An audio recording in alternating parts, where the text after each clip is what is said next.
जय हिंद दोस्तों, स्वागत करता हूं सुरक्षा स्टेशन 139 आपके अपने चैनल पर। दोस्तों, पिछले 4 वीडियो की तरह यह 5वां वीडियो भी मैं टॉप 5 कमेंट को लेकर बनाया हूं। और दोस्तों, इस वीडियो में आपको और भी बेहतरीन पॉइंट बेहतरीन तरीके से समझाने का पूरा प्रयास करूंगा। दोस्तों, आपको एक चीज और बता देता हूं कि अगर आपको इन वीडियो से कुछ सीखने को मिल रहा है तो आप कमेंट करके बताइए कि यह सीरीज आपके लिए फायदेमंद हो रही है और आपको कुछ ऑथेंटिक जानकारी स्पष्टता के साथ मैं समझा पा रहा हूं। तो दोस्तों, आप सभी के कमेंट का इंतजार रहेगा। और एक चीज बता देता हूं कि अगर आपके मन में कोई सवाल है रेलवे सुरक्षा बल या फिर इंडियन रेलवे से संबंधित किसी भी प्रकार के प्रश्न को लेकर, तो आप कमेंट कीजिए। मैं आपके सभी कमेंट का रिप्लाई देता हूं और अगर जरूरत लगा तो उसे टॉप 5 कमेंट में सेलेक्ट करने के बाद उस पर नेक्स्ट वीडियो लेकर के आऊंगा, ताकि आपको वीडियो के माध्यम से प्रॉपर स्पष्ट तरीके से समझा सकूं। तो उम्मीद करता हूं दोस्तों, यह सीरीज आपके लिए फायदेमंद साबित हो रही होगी। तो चलिए दोस्तों, बिना टाइम खराब किए वीडियो में आगे बढ़ते हैं। दोस्तों, आपको जो कमेंट अभी स्क्रीन पर दिख रहा है वह है गुर्जर जी का। इन्होंने लिखा है कि अभी वाली वीडियो में आपने बताया कि जोन टू जोन ट्रांसफर नहीं होता है, पहले बोला था कि हो जाता है। क्योंकि मैं एमपी पुलिस एग्जाम में भी अच्छे नंबर है और फिजिकल भी ठीक है, तो मैं फिजिकल पर ध्यान देकर इसमें भी सिलेक्शन ले सकता हूं और आरपीएफ में भी सिलेक्शन हो सके, इतने तो चांसेस है। पर होम जोन और आसपास के जोन में ओबीसी की वैकेंसी 0 है, तो अगर मेरा सिलेक्शन हुआ तो कोई दूर का जोन ही मिलेगा। सब बोलते हैं कि नौकरी ना लगने से पहले तो लगता है कि कहीं पर भी नौकरी मिल जाए, पर बाद में बहुत परेशानी आती है। अगर जॉब लोकेशन दूर है तो मुझे समझ नहीं आ रहा है क्या करना चाहिए। तो गुर्जर जी, आपका कमेंट बहुत ही प्यारा है और आपने स्पष्ट तरीके से अपने प्रश्न को रखा है, तो मैं आपको उसी स्पष्ट तरीके से जवाब देना चाहता हूं। आपका क्वेश्चन है कि आपके एमपी पुलिस में बहुत अच्छे मार्क्स है और फिजिकल भी आपका अच्छा है, लेकिन आरपीएफ में भी आपके बहुत अच्छे नंबर है, लेकिन आप पूछना चाह रहे हैं कि जो आपका होम जोन है या फिर आसपास के जो जोन है उसमें आपकी कैटेगरी की वैकेंसी 0 है। तो आप पूछना चाह रहे हैं कि क्या आपका सिलेक्शन उस जोन में होगा या नहीं होगा। तो आपको बता देता हूं कि अगर आपकी कैटेगरी से आपके होम जोन या पास के जोन में 0 वैकेंसी है तो वहां पर आपका सिलेक्शन नहीं होगा। आपको जोन जो मिलेगा वह आपकी जो तीसरी चॉइस रहेगी। अगर पहली और दूसरी चॉइस में आपके जोन में वैकेंसी नहीं है आपकी कैटेगरी में, तो आपको वह जोन कैसे मिल सकता है। तो उम्मीद करता हूं कि आपको यह बात तो समझ में आ गई होगी। इसके साथ ही आपने एक और क्वेश्चन पूछा है। आपने लिखा है कि जोन टू जोन ट्रांसफर नहीं होता है, लेकिन मैंने पहले के वीडियो में बताया कि हो जाता है। तो आपका यह डाउट क्लियर कर देता हूं। जोन टू जोन ट्रांसफर, शायद आप कल के वीडियो की बात कर रहे हैं। मैंने उसमें बताया था कि जो 5 साल के बाद पोस्टिंग चेंज होती है वह आपके डिवीजन में ही होती है और 15 साल तक आप एक ही डिवीजन में 3 अलग अलग पोस्ट और आउटपोस्ट पर तैनात होते हैं। और दोस्तों, मैंने उसमें यह बताया था कि आपका 5 साल के बाद या 15 साल के बाद जोन ट्रांसफर नहीं होता है। जो आपका टेन्योर निकलता है वह आपके उसी जोन में अलग अलग डिवीजन में या फिर एक ही डिवीजन में आप 15 साल तक नौकरी करते हैं। तो मैंने उसके लिए बताया था कि उस टेन्योर में आपका जोन ट्रांसफर नहीं होता है, लेकिन मैंने आपको पहले एक वीडियो में यह बताया था कि आपका जोन ट्रांसफर हो जाता है। तो आपको बता देना चाहता हूं कि जोन ट्रांसफर आपके कई तरीके से हो सकते हैं। पहला तरीका आपका म्यूचुअल ट्रांसफर होता है, जिसके बारे में हम इसके अगले ही कमेंट में बात करने वाले हैं। दूसरा तरीका होता है ऑन रिक्वेस्ट ट्रांसफर, या फिर उसको जनरल ट्रांसफर भी बोलते हैं। या फिर तीसरा तरीका होता है केयर गिवर ट्रांसफर, यानी कि अगर आपके घर में कोई आपके माता पिता बुजुर्ग है, उनकी देखभाल करने वाला कोई नहीं है, तो इस हिसाब से आप डीजी महोदय से रिक्वेस्ट करके केयर गिवर के रूप में आप अपना ट्रांसफर ले सकते हैं। और चौथा ट्रांसफर होता है कपल ट्रांसफर। अगर आप लड़के हैं और आपकी वाइफ किसी गवर्नमेंट जॉब में है, तो उस बेस पर आप उनके नजदीक जाने के लिए जो नजदीक का आपका होम जोन रहता है वहां पर आप ट्रांसफर ले सकते हैं। और अगर आप लड़की हैं तो आपके हस्बैंड अगर कहीं पर नौकरी करते हैं तो आप उनके पास जाने के लिए उसके नजदीकी जोन या फिर आपके होम जोन में ट्रांसफर ले सकते हैं। तो उम्मीद करता हूं कि जोन ट्रांसफर को लेकर आपके मन में जो भी सवाल था मैंने स्पष्ट तरीके से आपको बताने का प्रयास किया है। इसके बाद अगला कमेंट आता है राइटिंग किंग, जिनकी आईडी है। इन्होंने पूछा है, सर आरपीएफ में म्यूचुअल होता है क्या, और अगर होता है तो कैसे। तो आपको बता देना चाहता हूं कि म्यूचुअल ट्रांसफर को लेकर कई सारे सवाल आप सभी के मन में बार बार आ रहे हैं और बार बार कमेंट किए जा रहे हैं। आपको बता देता हूं कि म्यूचुअल ट्रांसफर के लिए रेल मंत्रालय द्वारा एक नोटिस जारी किया जाता है, जिसके तहत जिन भी स्टाफ को म्यूचुअल ट्रांसफर जाना होता है उनको एक फॉर्म दिया जाता है, उस फॉर्म को भरना होता है। इसके लिए कुछ कंडीशन होती है, उन कंडीशन को सुन लीजिए। सबसे पहले बता देता हूं कि ओबीसी और जनरल कैटेगरी आपस में अपना ट्रांसफर कर सकते हैं, यानी कि अगर कोई एससीसीआर में है और उसको एसडब्ल्यूआर जाना है तो जनरल और ओबीसी कैटेगरी आपस में ट्रांसफर के लिए एक दूसरे के साथ म्यूचुअल ट्रांसफर हो सकते हैं। और एससी कैटेगरी केवल एससी कैटेगरी के साथ ट्रांसफर ले सकते हैं और एसटी कैटेगरी केवल एसटी कैटेगरी के साथ ट्रांसफर ले सकते हैं। तो दोस्तों इस कंडीशन को आपको फॉलो करना रहता है। अगर आपका साथी यानी कि जैसे कि मैं जनरल में हूं और जनरल से मुझे किसी ओबीसी वाले बंदे के साथ मेरा म्यूचुअल ट्रांसफर होना है और हम दोनों की आपस में बात हो गई है, वह एसीसीआर में आना चाहता है और मैं एसडब्ल्यूआर जाना चाहता हूं, तो दोस्तों हम दोनों अपने अपने जोन में एक फॉर्म भरेंगे। उस फॉर्म पर मेरी पूरी डिटेल रहेगी, मैं कहां पोस्टिंग हूं, कहां जाना चाहता हूं, इस तरह से मेरे इसमें साइन रहेंगे। और दोस्तों जिसके साथ मेरा म्यूचुअल होना है, जैसे कि जो मेरा दोस्त है जो एसडब्ल्यूआर में, उसके साथ मुझे ट्रांसफर लेना है म्यूचुअल, तो उसका भी फॉर्म मेरे पास मेरे जोन में मुझे लगा करके देना है और जो मेरा फॉर्म है उसको अपने जोन में मेरे फॉर्म को भी लगा करके देना है। मतलब यहाँ के जोन में जो कार्यालय है उसमें मेरी डिटेल और उसकी डिटेल दोनों मुझे उसको देनी रहेगी कि यह कहां पर पोस्टेड और मुझे किसके साथ म्यूचुअल होना है, और उसको भी इसी प्रकार से डिटेल अपने जोन में मेरी देनी होगी। तो उम्मीद करता हूं कि आप यह बात समझ गए होंगे। और जैसे ही आप फॉर्म देते हैं, अपने अपने कार्यालय में जमा करते हैं, तो 6 महीने के अंदर म्यूचुअल ट्रांसफर लिस्ट निकलता है और एक लिस्ट आ जाता है जिसने म्यूचुअल ट्रांसफर अप्लाई किया और उनके फॉर्म में कोई दिक्कत नहीं है, उनके ट्रांसफर में कोई दिक्कत नहीं है, क्योंकि यहां का स्टाफ वहां चला जाएगा और वहां का स्टाफ यहां आ जाएगा, तो दोनों का 6 महीने के अंदर या फिर मैक्सिमम 1 साल के अंदर ट्रांसफर निकल जाता है और दोनों को अपने अपने जोन से रवाना कर दिया जाता है। तो उम्मीद करता हूं दोस्तों की म्यूचुअल ट्रांसफर को लेकर जो आपका डाउट था मैंने अच्छे से क्लियर किया है। इसके बाद तुषार कुमार जी का क्वेश्चन आया है कि सर मेरे भाई को थोड़ा स्टैमरिंग का प्रॉब्लम है, मेडिकल में फिट होगा क्या? तो आपको बता देता हूं कि स्टैमरिंग के प्रॉब्लम में आपके भाई को कोई भी दिक्कत नहीं होने वाली है, निश्चिंत रहिए। इसके बाद इन्होंने लिखा है कि और ट्रेनिंग किस जोन में होने की उम्मीद है, पोस्टिंग होने पर वीक कितने दिन की ड्यूटी होती है, प्लीज टेल मी। तो आपको बता देना चाहता हूं तुषार कुमार जी कि ट्रेनिंग आपकी किसी जोन में होने की उम्मीद नहीं रहती है। आपकी ट्रेनिंग के पहले आपको जो जोन मिलेगा वह डिसाइड हो जाएगा, लेकिन ट्रेनिंग सेंटर जो ऑल इंडिया में जितने भी आरपीएफ के लिए ट्रेनिंग सेंटर है या फिर जहां जहां पर भी आरपीएफ की ट्रेनिंग होती है, वहां पर आपको रैंडमली कहीं पर भी आपको ट्रेनिंग सेंटर मिल सकता है, ना कि आपके जोन के हिसाब से आपको ट्रेनिंग सेंटर मिलेगा। आपकी ट्रेनिंग इंडिया के किसी भी कोने में करवाई जा सकती है। उसके लिए आपको जब आपका एडमिट कार्ड निकलेगा, ज्वाइनिंग लेटर निकलेगा ट्रेनिंग के लिए, तो उसमें आपको डिटेल दी गई होगी। तो उम्मीद करता हूं कि यह बात आपको समझ में आई होगी। इसके बाद आपको बता देता हूं पोस्टिंग होने पर वीक में कितने दिन की ड्यूटी होती है। तो यह आरपीएफ में निश्चित नहीं होता है और ना ही आपको संडे का रेस्ट मिलता है।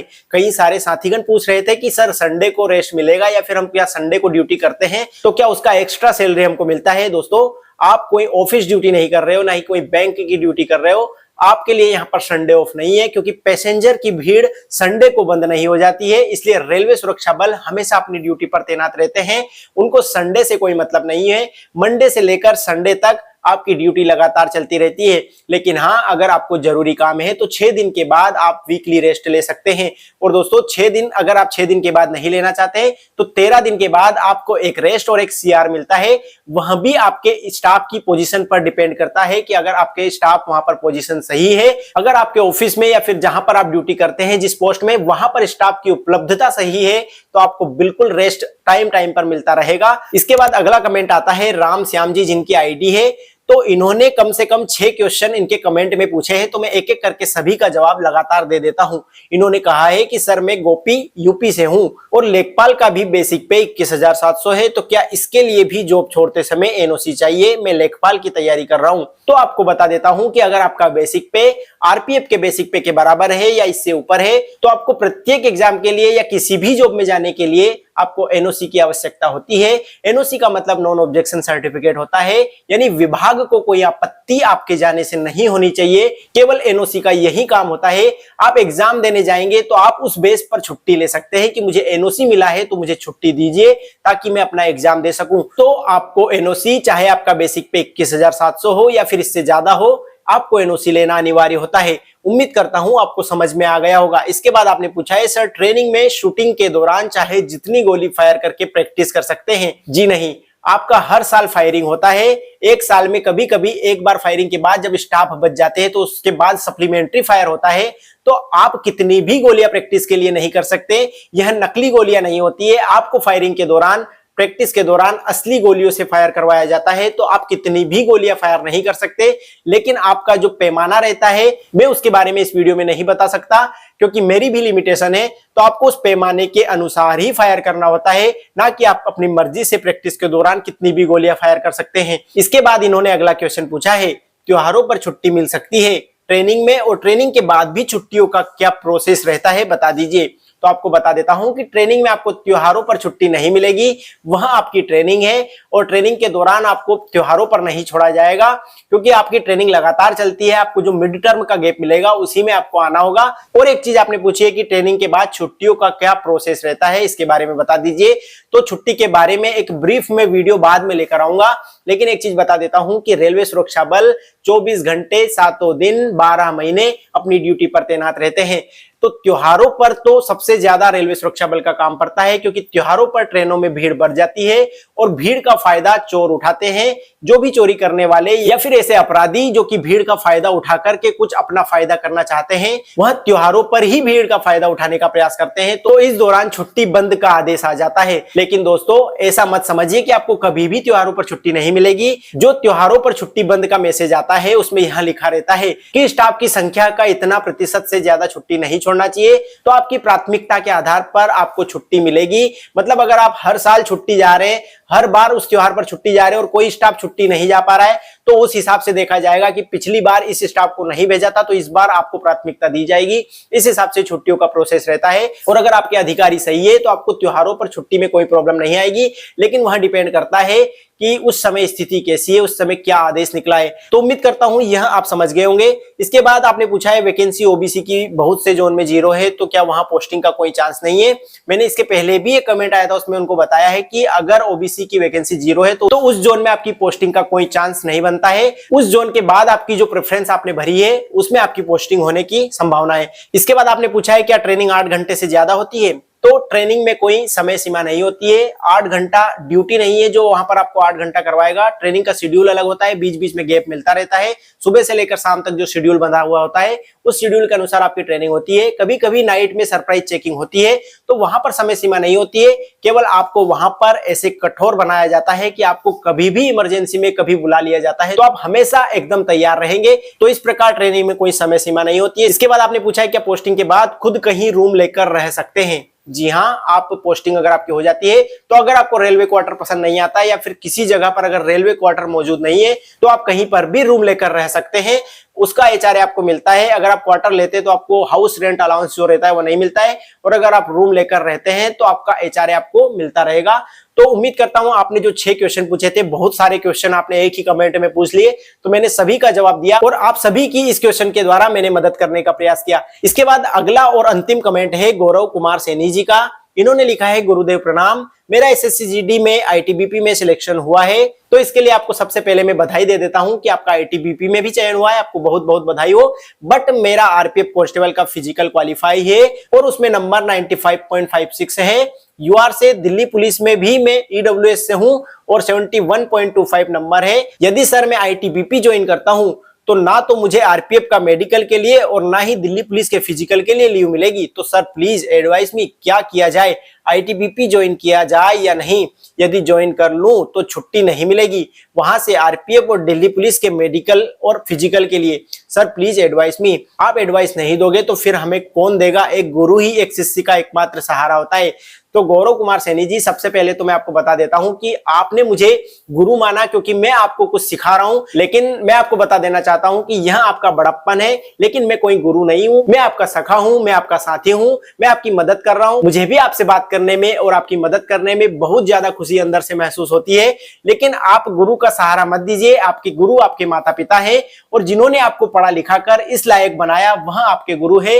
मैं आपका तहे दिल से धन्यवाद करता हूं। इसके बाद आप जो पूछ रहे हैं कि आपका आईटीबीपी में चयन हुआ है और अगर आप आईटीबीपी ज्वाइन कर लेते हैं तो ना तो आपको आरपीएफ के मेडिकल के लिए ना ही एसएससी-जीडी के फिजिकल के लिए आपको छुट्टी मिलेगी। तो आप पूछना चाह रहे हैं कि मुझे ज्वाइन करना चाहिए या नहीं। तो मैं आपको बता देता हूं कि अगर आपको लगता है कि आपको आरपीएफ के मेडिकल में कोई दिक्कत नहीं है और आपके मार्क्स इतने अच्छे हैं कि आपका चयन हो जाएगा, तो आपको आईटीबीपी ज्वाइन नहीं करना चाहिए। आपको आरपीएफ के मेडिकल के लिए इंतजार करना चाहिए, क्योंकि आरपीएफ आईटीबीपी से कहीं ज्यादा बेहतर है, आपको सुकून रहेगा। आरपीएफ कहीं ज्यादा उससे बेहतर है। और मैंने कल के वीडियो में भी बात कही है इसके बारे में, तो उसको भी जाकर के देखिएगा। मैंने उसमें बताया कि यह सब आपकी चॉइस है, आप अपनी चॉइस के हिसाब से इसको तय कीजिए। लेकिन आपने मुझसे पूछना चाहा तो मैं बता देता हूं कि अगर आपको आरपीएफ में लगता है कि आपका मेडिकल क्लियर हो जाएगा, कोई दिक्कत नहीं होगी, मेरिट में कोई दिक्कत नहीं होगी, तो बिल्कुल आप रुक जाइए। आईटीबीपी से कहीं ज्यादा बेहतर है आरपीएफ। मेरी तो सिर्फ आपके लिए यही राय रहेगी, बाकी आप अपना फैसला कर सकते हैं। उम्मीद करता हूं दोस्तों कि आज जो 5 कमेंट थे, तो यह थे तो 5 कमेंट, लेकिन इसके माध्यम से कम 20 क्वेश्चन मैंने इस वीडियो में कवर किए हैं। उम्मीद करता हूं कि आपको वीडियो में दी गई जानकारी बहुत ज्यादा पसंद आई होगी। अब आपसे एक निवेदन कर लेता हूं कि अगर आपको वीडियो में दी गई जानकारी पसंद आई तो वीडियो को लाइक जरूर कर दीजिएगा और वीडियो को आप हाइप जरूर कीजिएगा, क्योंकि हाइप करने से वीडियो ज्यादा से ज्यादा ऑडियंस तक पहुंचता है और एक सप्ताह के अंदर आप 3 बार हाइप कर सकते हैं और वीडियो को पहले 7 दिन तक ही आप हाइप कर सकते हैं। तो आप जल्दी से वीडियो को हाइप कर दीजिए ताकि ज्यादा से ज्यादा ऑडियंस तक यह वीडियो पहुंच सके। और दोस्तों, अगर आपको वीडियो पसंद आया, मेरी मेहनत पसंद आई और मेरे बताने का तरीका अगर आपको पसंद आया, तो कमेंट करके बताइए कि आपको इस चैनल के माध्यम से कुछ सीखने को मिल रहा है या नहीं मिल रहा है। उम्मीद करता हूं दोस्तों आप चैनल को सब्सक्राइब कर चुके होंगे और अगर सब्सक्राइब नहीं किया है तो सब्सक्राइब कर लीजिए, क्योंकि आने वाले समय में और भी बेहतरीन वीडियो लगातार देने का प्रयास करूंगा। मैं अपने आप पर लगातार सुधार करने का प्रयास करता रहता हूं, तो आप भी अगर आपकी मेहनत में कोई कमी रह गई है तो आप अपनी कमियों को सुधारिए। आपका चयन कभी ना कभी किसी न किसी और अच्छी एग्जाम में होना है, तो आप बिल्कुल निराश मत होइए। आपकी किस्मत में जो लिखा है वह आपको कैसे भी मिल जाएगा। उम्मीद करता हूं दोस्तों वीडियो के माध्यम से मैंने बहुत कुछ सिखाने का प्रयास किया। मिलते हैं अगली जानकारी भरी वीडियो में, तब तक के लिए जय हिंद, जय भारत।